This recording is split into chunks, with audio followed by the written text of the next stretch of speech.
बिहार में आत्मनिर्भरता का एजेंडा लगातार तेज किया जा रहा है। देश भर में भी केंद्र सरकार आत्मनिर्भरता भारत मिशन को आगे बढ़ा रही है। एमएसएमई, लोकल प्रोडक्ट्स, रोजगार, इन सब पर फोकस है। वोकल फॉर लोकल अभियान को भी बढ़ावा दिया गया है। लेकिन बिहार में इस एजेंडे के पीछे सिर्फ आर्थिक सोच नहीं बल्कि राजनीतिक रणनीति भी छिपी हुई बताई जा रही है। बीजेपी धीरे धीरे बिहार की सत्ता संरचना में अपनी पकड़ मजबूत कर रही है। अहम मंत्रालयों पर पकड़, संगठन स्तर पर विस्तार और जमीन स्तर पर मजबूती बना रही है। इतना ही नहीं, कुछ रिपोर्ट्स में ये भी दावा किया कि बीजेपी भविष्य में मुख्यमंत्री पद को अपने पास लाने की रणनीति पर काम कर रही है।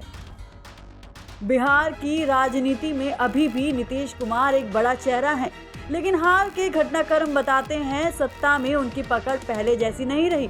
गृह मंत्री बीजेपी के पास, विधानसभा स्पीकर भी बीजेपी का, यानी धीरे धीरे पावर शिफ्ट हो रही है।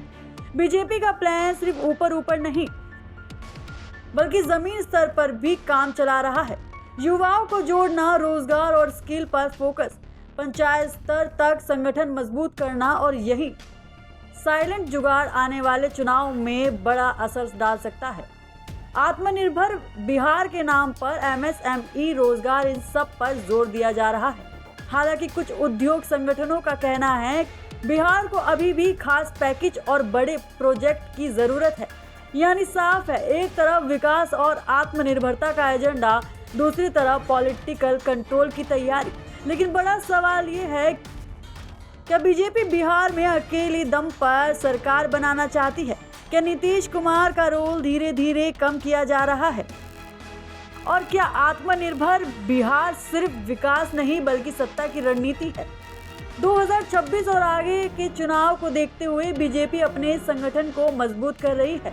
नए चेहरे तैयार किए जा रहे हैं और धीरे धीरे सत्ता का केंद्र बदलने की कोशिश में है। यानी खेल अभी शुरू हुआ है और असली मुकाबला आगे है।